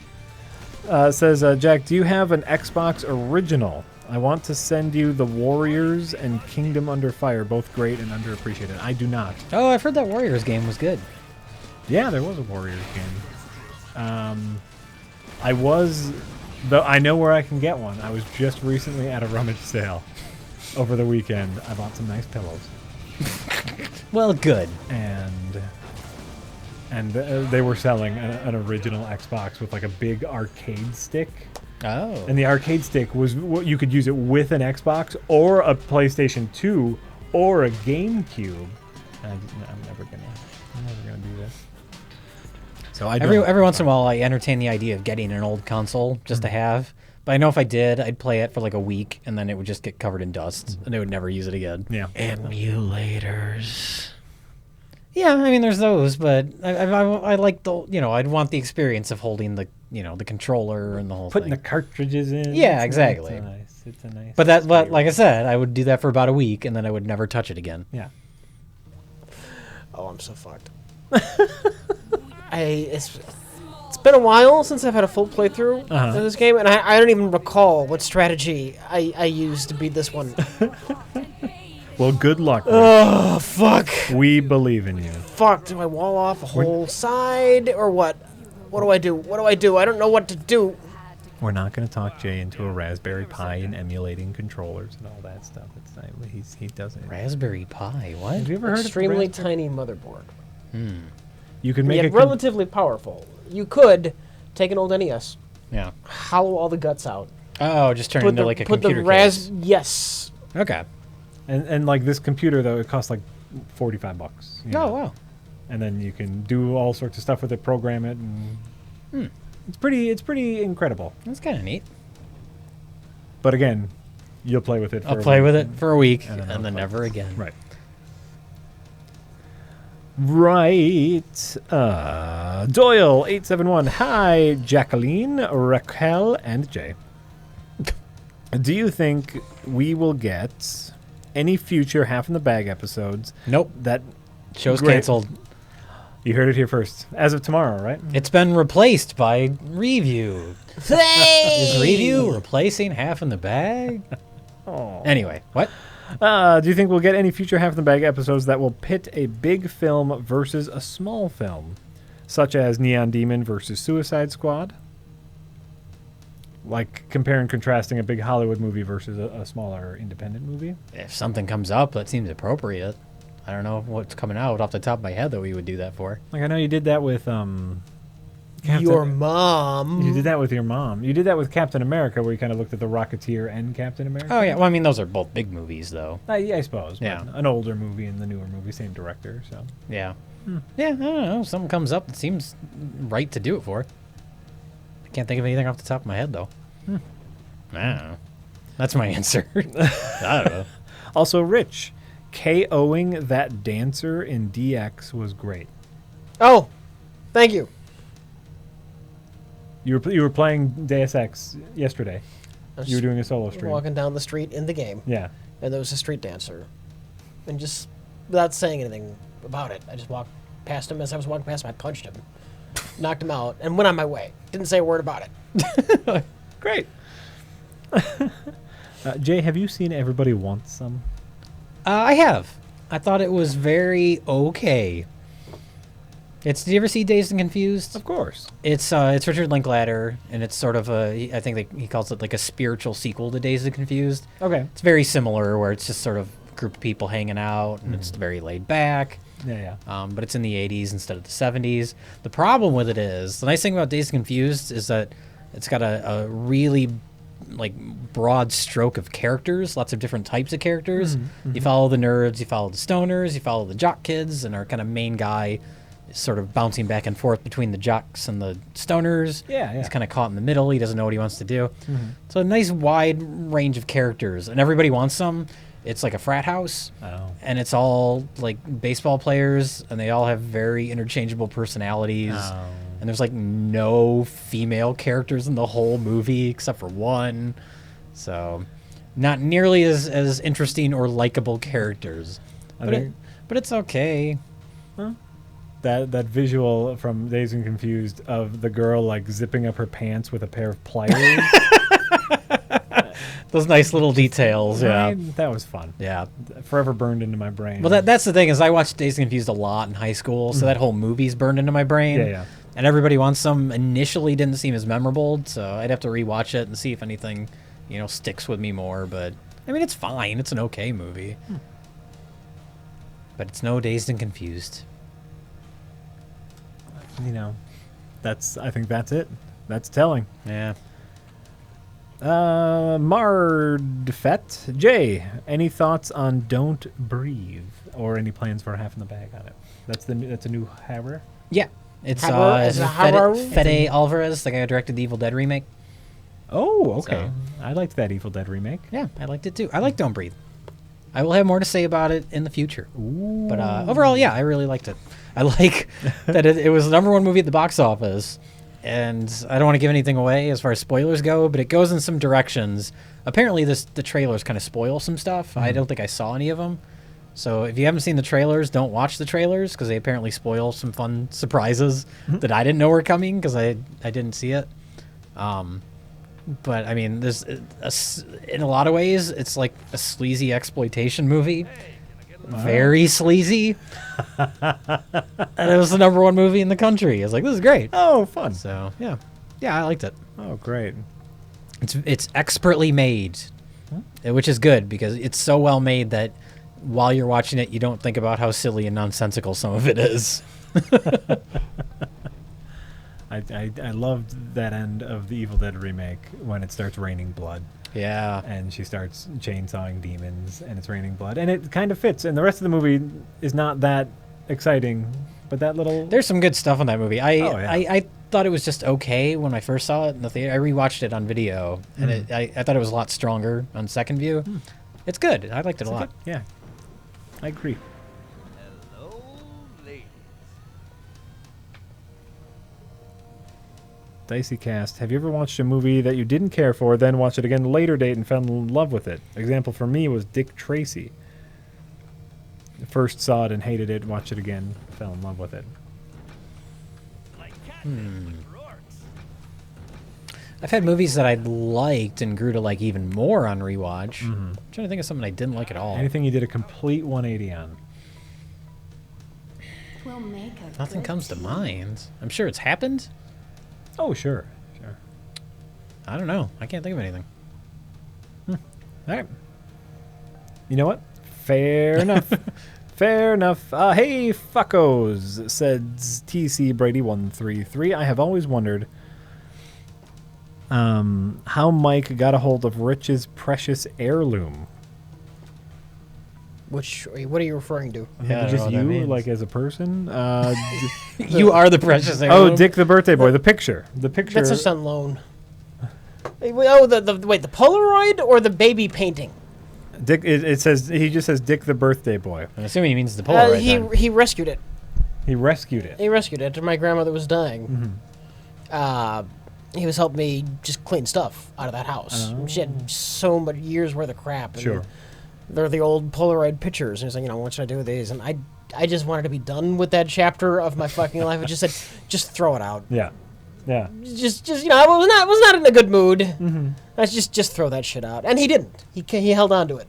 So that's the story. And it turned out to be the smart move. Yeah. Not only was it a No great shit. episode, but it's now a meme. You have become a meme. That's like your second meme.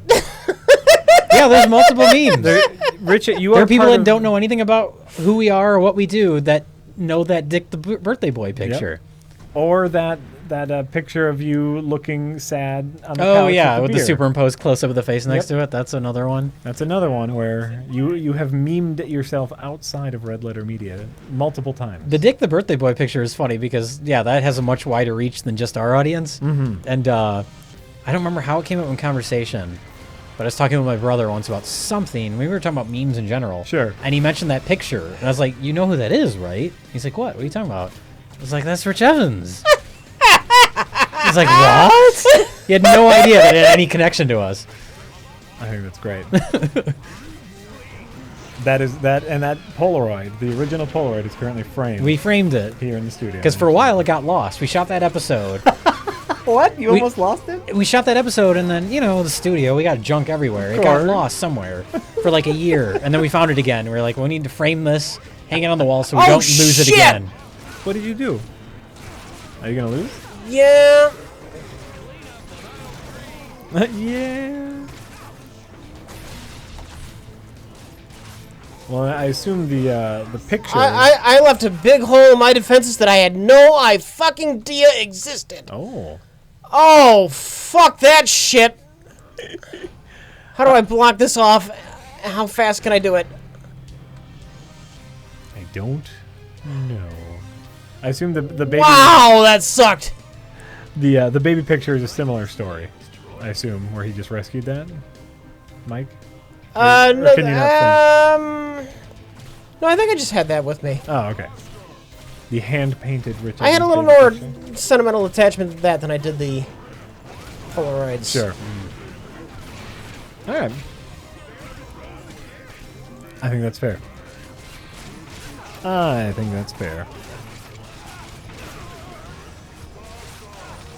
When are we watching Pass Through? I'm sure. Whenever it'll it's happen. available.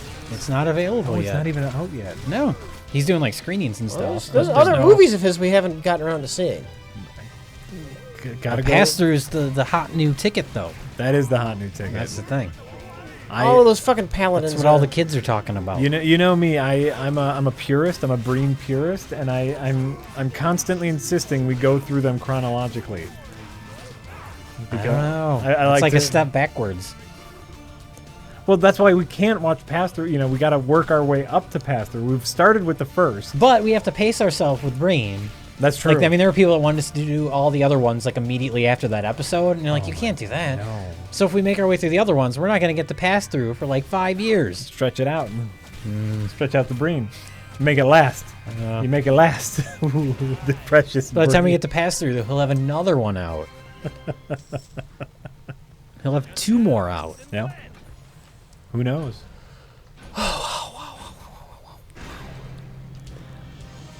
Breen.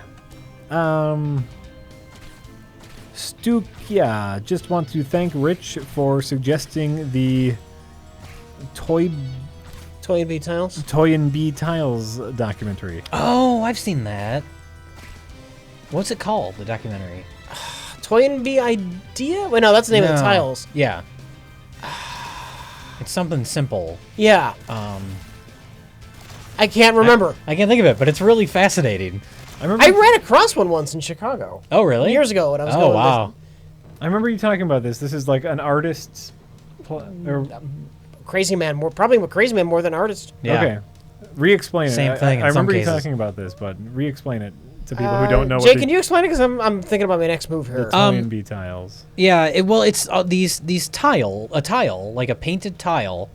I can't remember everything that it said off the top of my head, but it had very specific. Toy. Here, I remember they all start with Toy and Bee idea, resurrect dead on planet Jupiter. That's right. Yeah. And so it's just this little tile that would show up randomly all over on the street. on the sidewalk or in Or the the street. sidewalk. Yeah, sometimes No, in the street. No, not painted on. Embedded in the concrete. So they'd have to cut out concrete, put the tile Or in. No, it probably was- fresh concrete on top mixed with the tile. Sure. I thought it was painted on. No, they're tiles. They're in there with some kind Okay. of tar or something. Yeah, it's like a tar. Yeah. But yeah, Okay. they would show up and no one ever saw anybody do it. Mm-hmm. They would just appear Yeah. randomly all over the place for years, right? Yeah. And so it's a documentary about those tiles. And then you come discover like where they came from and how he was doing it. It's called Resurrect Dead: The Mystery of the Toynbee Tiles. Okay. And apparently it's on Vimeo.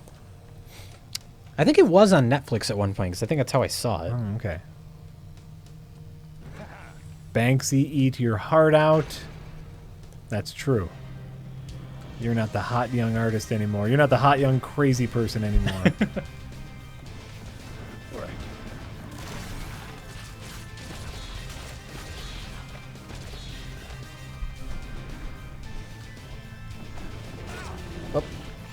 I'll do this. Jump away and do the stun thing.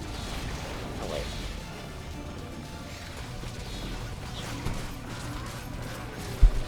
Get there. Nope. Bats. Bats. Why does it have to be bats?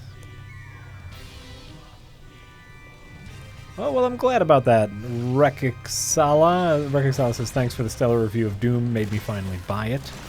You guys are my favorite video game reviews as well as movies now. Thanks for the years of entertainment. Well, thank you, and Doom it up. What a great game Doom is. I like this one. Orc. The others like me. Wow. I gotta refamiliarize myself with this game. I gotta do a fucking perfect run through of this goddamn game. All skulls. One of these days. Do it, Rich. You can do it. I believe in you. In my heart, I believe in you. Jack Trigger Joyce, yes, I'm still buying comic books and enjoying a lot of them. I know I talked about that Harbinger. Jack does not like money. I do. I found a way to consolidate. I do that Comixology subscription. So I get a bunch of comic books for free now. And I've read a bunch of really great ones because of that. Most recently, an offshoot of that Harbinger series called Faith, about the character Faith from Harbinger. Been really enjoying that. She's Harbinger is someone who has like psychic powers, lifts stuff with his mind, and he gave powers to this girl named Faith, and she's an overweight lady who's just always wanted to be special, and so she's kind of like the fangirl, and she can't really do much.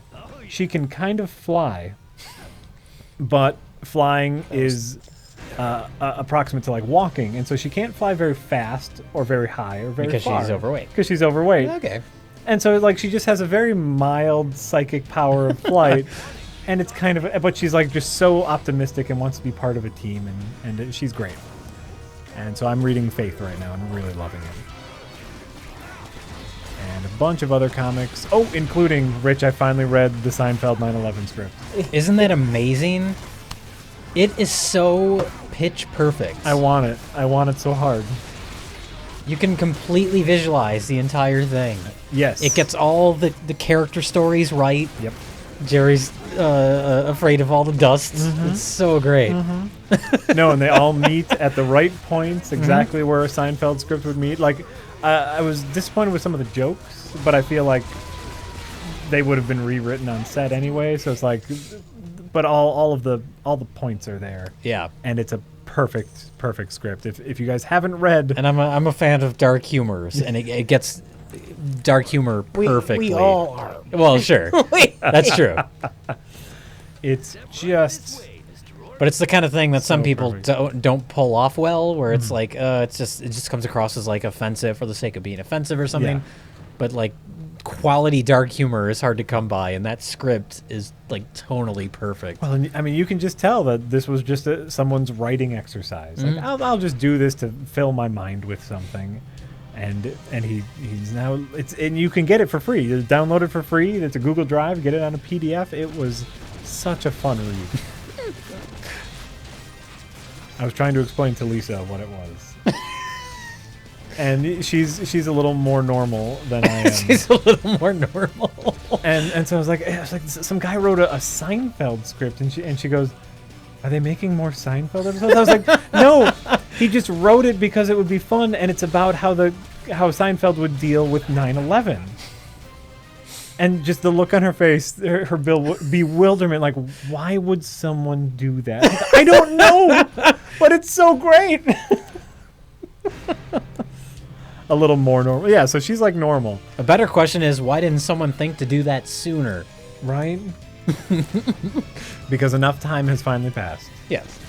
and it is now an appropriate time where we can make 9/11 fan fiction. There might be Seinfeld 9/11 fan scripts out there that just aren't as good. They don't get it right. That's entirely possible.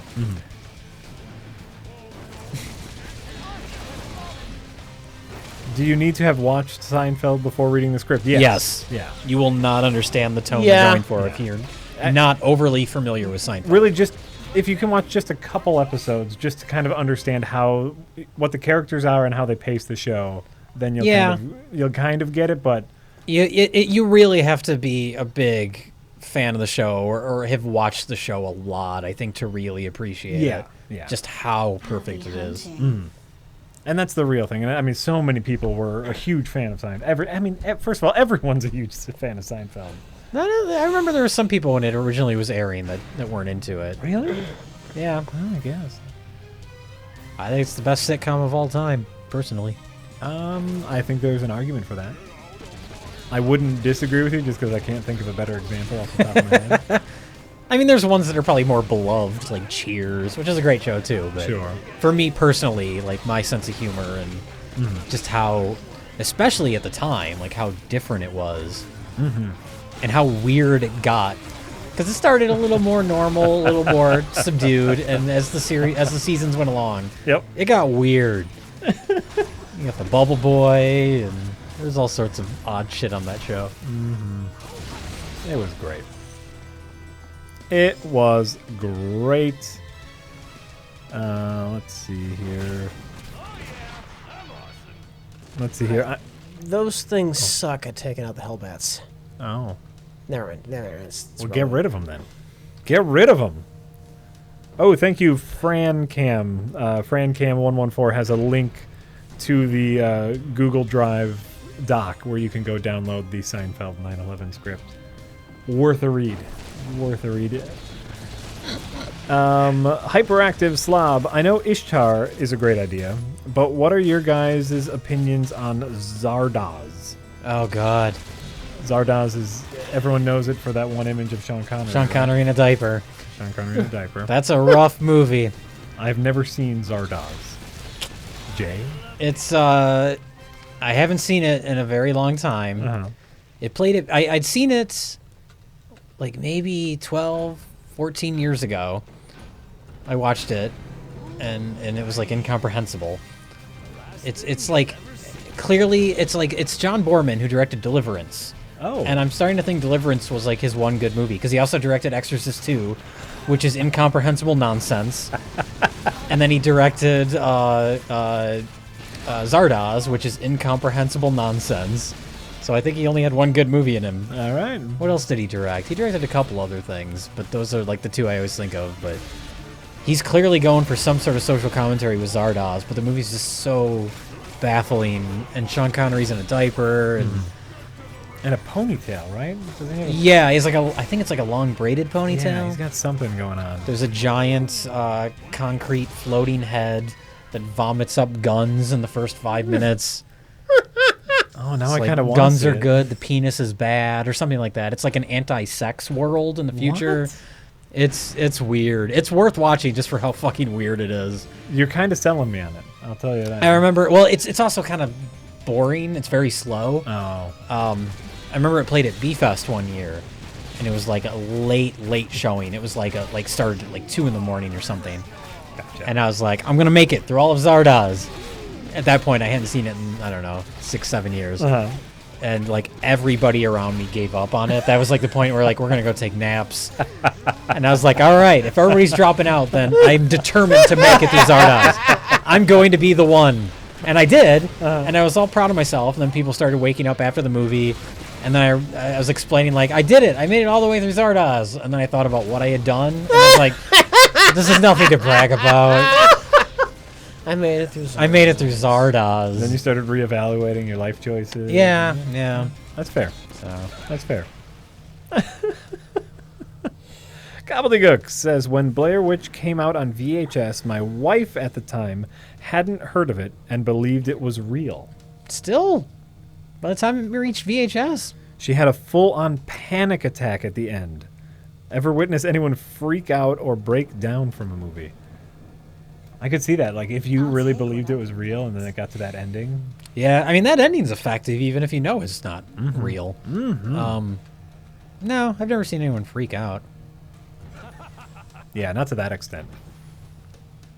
I would have been curious to be alive when The Exorcist first came out, because there was talk of people like fainting in the theaters. Oh, and really? That movie caused such a fuss. That's exciting. Have you seen the commercials for the Exorcist TV show coming to Fox? I didn't even know about starring this. Gina Davis as the mom. Oh. It That's a was- good idea if I've ever had one. Yeah, how do you make a TV show on that? Every week, a new exorcism. That's I don't know if it's going to be like every season they find a new person that they have to do an exorcism on. I don't even know. It's Fox. It's going to be every episode. Yeah. They're gonna work their hardest to make exorcisms lame as hell. It'll last a season, if that. If that. It looks really lame. You know what I watched though that I was really surprised by? It was getting late at night, and it was like it was still kind of awake, so I wanted to put something on, but I didn't want to put on a movie. I didn't want to stay up that late. So I was just scrolling through Netflix, and the MTV Scream series, Okay. which is a thing that exists. Are I you aware know that about it that. exists? I've heard of this. So I was like, it's like 40 minutes. I'm going to watch the first episode. Just something to watch as my eyes glaze over. Yeah. And I actually liked it quite a bit. I don't even know who I am anymore. But it's only related to the movies and the fact that it's kind of like got a similar spirit to it, but it's not like there's no connection as far as the characters of the story or anything goes. Sure. But it's like a TV series slasher show. And I guess I've only watched the first episode, but I guess over the course of the series, it's like, I don't know, maybe one person will die per episode or something. Oh, okay. But the first episode, like, I liked the characters. It had some clever stuff. The slasher elements kind of worked. I was really shocked. All right. Okay. I'm not the target audience for it. It's an MTV show aimed at, like, teenagers, Right. but I thought the characters were pretty well developed. But it works for you. Yeah, I was surprised. I was actually intrigued enough where I might watch some more. How strange. It was very weird. An It was also MTV sad show. because it at the beginning it says like executive producer Wes Craven because he was still alive when the show started, and then I just got really sad. I was like, oh, Yeah. Jay is a 15-year-old girl. You're right. I guess at heart. That's confirmed. Pop on some Kasha, watch MTV Scream. And Well, what was great about it was I was watching it, and clearly it's aimed at a younger audience. And like every character on the show is like constantly on their phone. They're constantly like texting or tweeting each other or whatever. Or no, it's not Twitter. It has like because they didn't want to use the brand name Twitter, so it's called like Twitsy. Tweetster or something like that. Pee-pee, something. It was something. I want to say it was like Tweetster or some like Chirpster or something like that. Something The bird dumbest related. thing. Yeah. Yeah, something dumb. But like I think it's presented in a way where it's just supposed to be like this is how kids are now. But for someone like me watching it, it almost comes across as like satirical of teenagers. So it's like, oh, it kind of works for me too. It's not twatter. I'm sure It's not Twitter. I want to say it's called like Chirpster. Yeah. I'm pretty sure that's what it was. Nice. You know what? I like it. You could be a movie executive. I don't know. We'll call it like Chirpy Chirp or something. Chappy. Ooh, how about Chirp Book? Yeah, that's everyone will understand that. But I had heard that a couple like actual interesting horror filmmakers had directed episodes, and that's kind of why I was like, okay, I'll give the first episode a shot. Like Ty West, who's a filmmaker I like, he apparently does some episodes later on, so I might continue watching it. Nice. It's very weird. It's very weird. Well, good. Good. Anonymous says, huzzah, balls on my face, loving it. I read the thing that you wrote for us. Sari Chen says, obligatory tip of the day. Hiya, everybody. Also, I don't know what it is, but Rich looks a little younger without his beard, and Jack looks a little younger with the beard. Oh. Yeah, you definitely look a little younger. It's weird. It's weird seeing you without a beard. That's the beard effect. I I'm don't think very- that's anything revolutionary. I don't think it's anything I'm new. just very used to you with a beard, and seeing you without a beard is strange. Not bad, obviously you need an adjustment period. If we talked I about don't this when even- we started, but I kind of regretted it. Yeah. Are you gonna try full blown beard or Van Dyke? Just a mustache. I don't know. Maybe I'll try a goatee. I'll be evil rich. Well, that's a Van Dyke.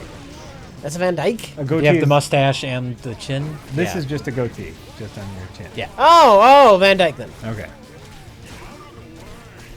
Right. You Well, they probably. always say Evil Spock has the goatee, right? Isn't that how they describe that? Yeah. Oh, sure. I mean, it's a common. I feel like Van Dyke wasn't a phrase until like the 90s. I feel like that's when they started calling it a Van Dyke. I think it's just a common it's a goatee. Yeah, that could be. It's just one of those things. You probably like my beard isn't camera beard yet, and like I might shave it if we film something. I don't know, because it's But not. then you gotta start growing it over again. I You gotta know. just work through it. I'm just looking for excuses to shave it because it's itchy. But then you get past that itchy phase, and then you're good. I know. No, a Fu Manchu is just a very long mustache. Yeah, Yeah. thin. Yeah. And then handlebar is a mustache that goes all the way down to your jawline. Yes. This is just a goatee. This is a Van Dyke. How does it affect my branding? Well, that's the thing, Humberto Cabbage Patch. I am now established enough with you guys. You know, we've been doing this for a while, so I can now start to mess with my signature look. You guys, you know, I thought about that. And then there's the pencil mustache, which nobody in the entire world can pull off except for John Waters and Little Richard. They're the only two. Currently, only one man can pull it off. Wait, Little Richard's still alive. Little Richard is still alive? I believe so, yeah. Chat? What?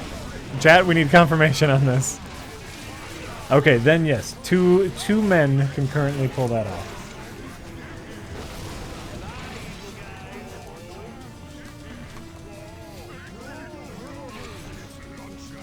You can't. I will. I'm growing it. Rich shaved. We need to balance. And he shaved a little too early because I'm not at full beard yet. So. Chuck Berry is still alive. Little Richard is still alive. Chuck Berry is still alive. Chuck Berry's not alive, is he? You guys are just saying stuff now. Get right out of town. Is Chuck Berry's cousin Marvin still alive? No, his hand wound got infected.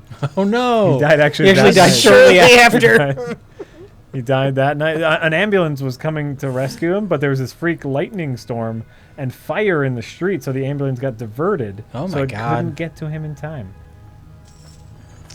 Butterfly effect, man. Butterfly effect. You're horrible people. Ah, that's true. G shots. Hi, Jack. Jay. Rich. Recently watched. That's all of us. That's all of us. Recently watched Electric Boogaloo. Chuck Berry is still alive. What? Chuck Berry is still alive? Apparently. Yeah. That's Shit. amazing. Good for him. That is amazing. Electric Boogaloo doc on Netflix. Oh yeah, it's Let's great. do the I'm assuming he's long since retired. I'm sure. He's in his 80s apparently. 89, they said. Nurse has to turn him over in their bed so he doesn't get bed sores. Come on, Chuck, let's do the twist. Oh no. He's like, my life is a nightmare. Kill me. I sing one fucking song. Kill me. Twist my IV into a knot. Have you guys heard that, who was Bill Burr has that story about John Lennon and Yoko Ono performing with Chuck Berry? There's a bit about it.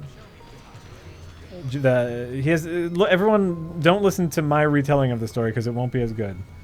But It'll be crap. the basics of it. Bill Burr, the comedian. Yeah. I want to say it's Bill Burr. Has this bit about John Lennon performing with Chuck Berry. Chuck Berry was John Lennon's idol growing up, and finally he gets a chance to perform with him live on a show. But that's when he's with Yoko, not with the Beatles. And so Yoko also wants to perform with him, and it's Of all course. about like John's loves Yoko so much he doesn't know how awful she is. So that's just the basics. I won't go into the whole thing. But there's a Bill Burr, John Lennon, Chuck Berry, Yoko Ono story on the internet right now that everyone should take a little time and listen to. And yes, Rich did confuse Chuck Berry with Chubby Checker. Oh, I did, yes. Oh yeah. Now that you Hey, say that. No one They else both here got noticed. Chuck noises Yeah. in their names. No, well, no one else noticed. All right. Old-timey rock and rollers.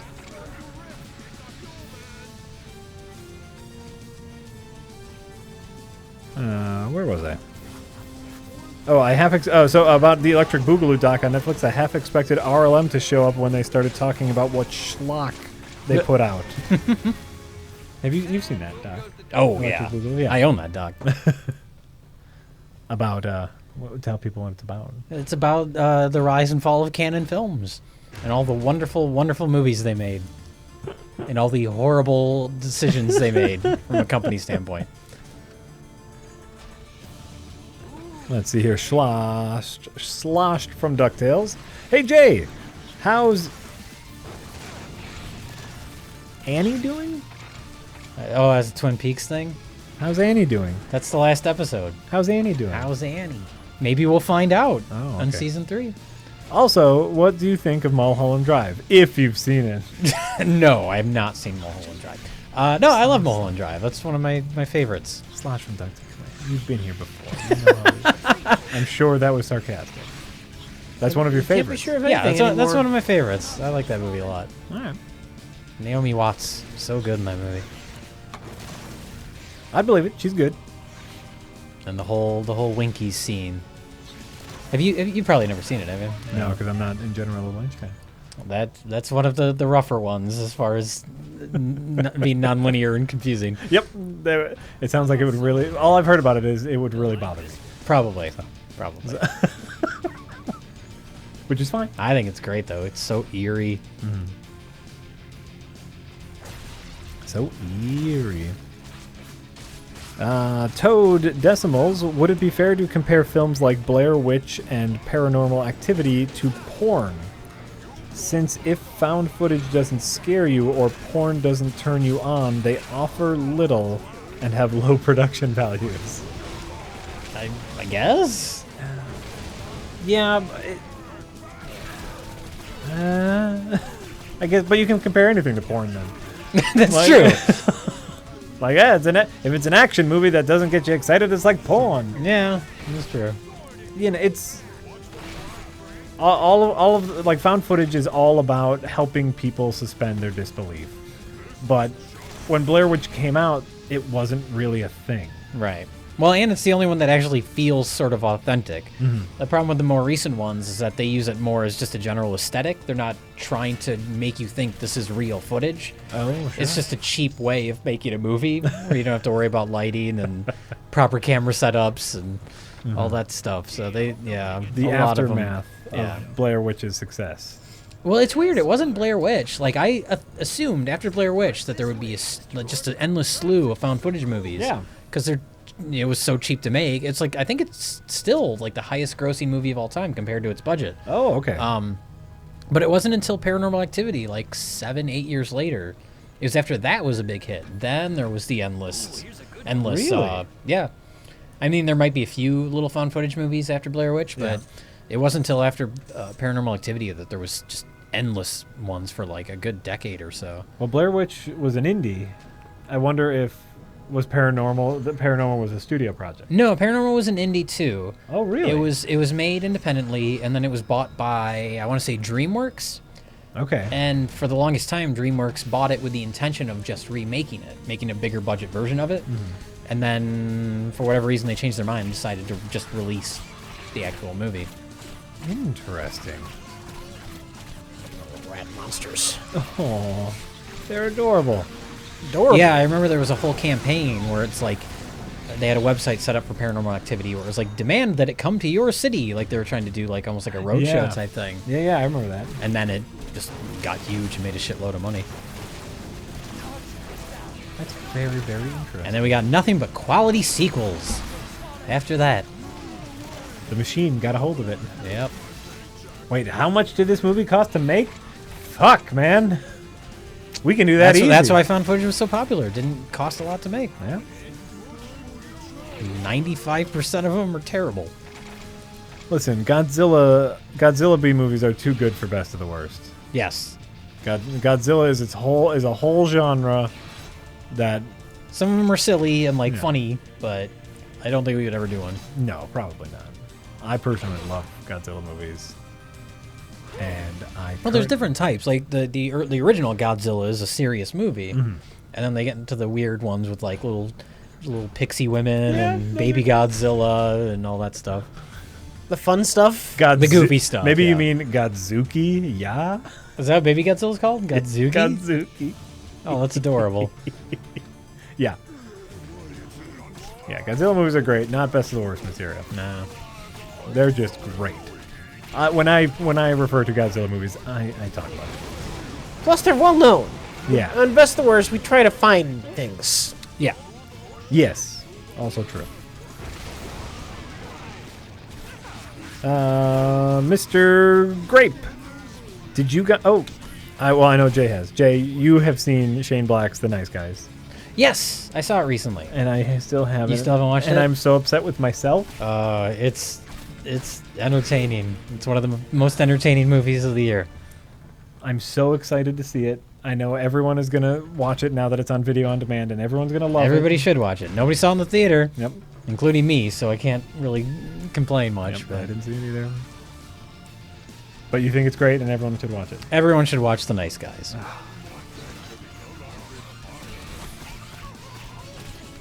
It's so small in scale. Its ambitions are low, but that works to its advantage. Where it's like it's just a good old fashioned, buddy action comedy.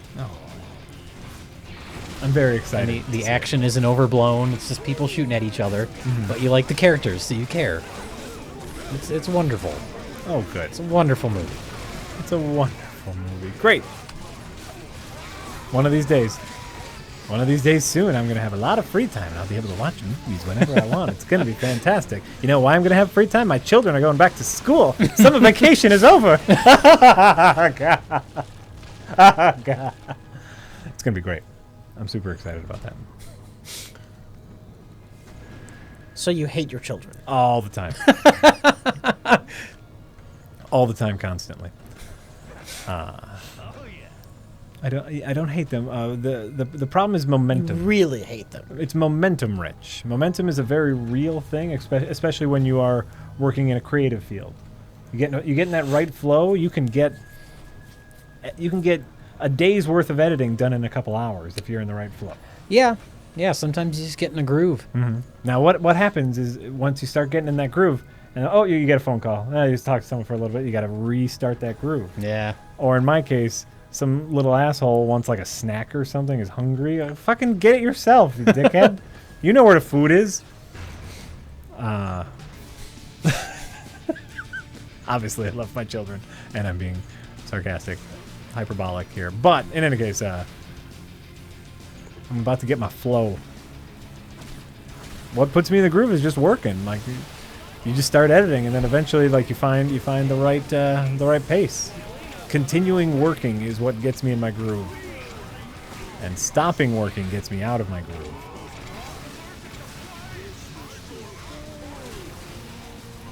Yes, my children are little assholes, as all children are. Every child is. Yeah. It's your job as a parent to make them less assholes. We've talked They're about little this. kids. They're too young to understand that they're being assholes. Right. They don't know any better.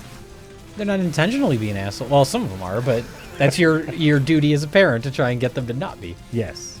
That's it. That you have one job as a parent. Well, two. I suppose you have to technically keep them alive. But I think that's just like... That goes hand in That hand. goes hand in hand with also... Like, because like, the asshole Well, if kids they were are- dead, they wouldn't be an asshole. Well, but what if they died in an asshole way? Your kid fell down the stairs? Don't they know how to fall? Don't they know how to walk downstairs? What an asshole kid. You know. Children are stupid, and they have no sense of self-preservation. They have no sense. They have no sense at all. That's because they don't know, because they're kids. Because they're kids, right? The big thing we're working on right now is volume control. Oh. Children do not have a regulator, Right. and so everything they say is shouting, Yeah. even when you're right next to them. So we just have to gently remind them, hey. Or when you're at the store and they're not thinking about the fact that other people around them can hear them. Yep. You mean when they're not thinking? Well, they're not thinking because they don't. They don't think. A TV is a great parenting device left over, people. Oh, sure. The tricky thing with that, and this is real parenting advice here, is you cannot give them too much TV or else they get bored with it, and then it is no longer an effective parenting device. Oh, sure. And a lot of people will just turn that thing on all day and hope it'll watch their kids. And, for one day, maybe even two, that'll work. But then on that third day, they're going to get bored with it. And then it won't work on the fourth day or fifth day. So you got to use it sparingly. That makes sense. The nuclear option is the TV.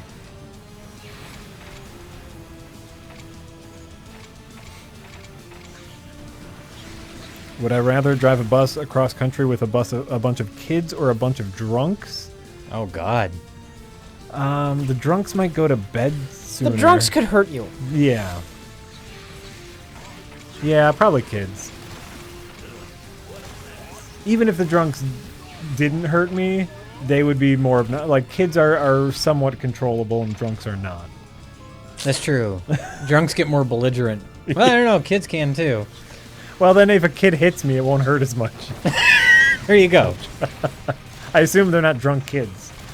No, that would be the worst. That would be the... Well, no, then they go to sleep. Oh,